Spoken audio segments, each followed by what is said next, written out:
Sleeping Beauty, as told by Heather Amory and Stephen Cartwright. On each page is a little duckling. See if you can find it.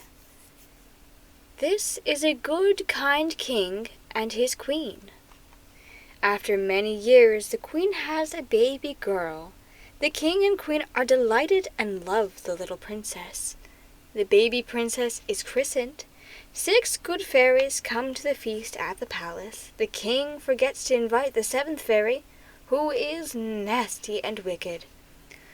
5 good fairies make good wishes for the baby. The 6th good fairy is just about to make her wish. Then suddenly the wicked fairy appears, looking very angry. She'll prick her finger on a spinning wheel, and then she'll die, she says. No, says the good fairy, my wish is that she won't die, but will sleep for 100 years. The queen cries and the king shouts. All spinning wheels in my kingdom must be burned, he orders. Then the princess can't prick her finger on one. When she grows up, the princess has a grand ball. It is her 17th birthday. The 6 good fairies come to the palace. Everyone has forgotten the wicked fairy. The next day the princess finds a little staircase. She has never seen it before. In a room at the top is an old woman with a spinning wheel. It's the wicked fairy in disguise. What are you doing? Asked the princess. I'm spinning. Come, I'll show you, says the old woman. The princess puts out her hand and pricks her finger. At once she falls fast asleep. Everyone else in the palace goes to sleep too. The 6 good fairies carry the princess to her bed. The wicked fairy disappears. Nothing moves in the palace for 100 years.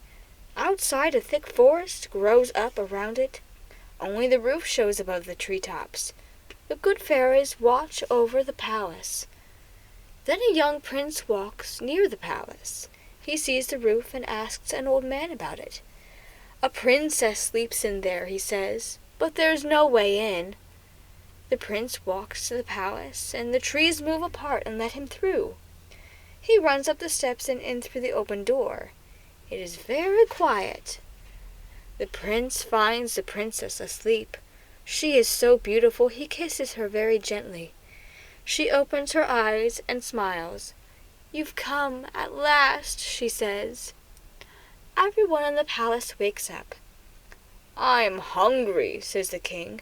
Tonight we'll have a great feast, and he thanks the prince for saving them. The prince asks if he may marry the princess. Of course, says the king. Yes, please, says the princess. Soon there is a grand wedding, and they are all happy always. The end.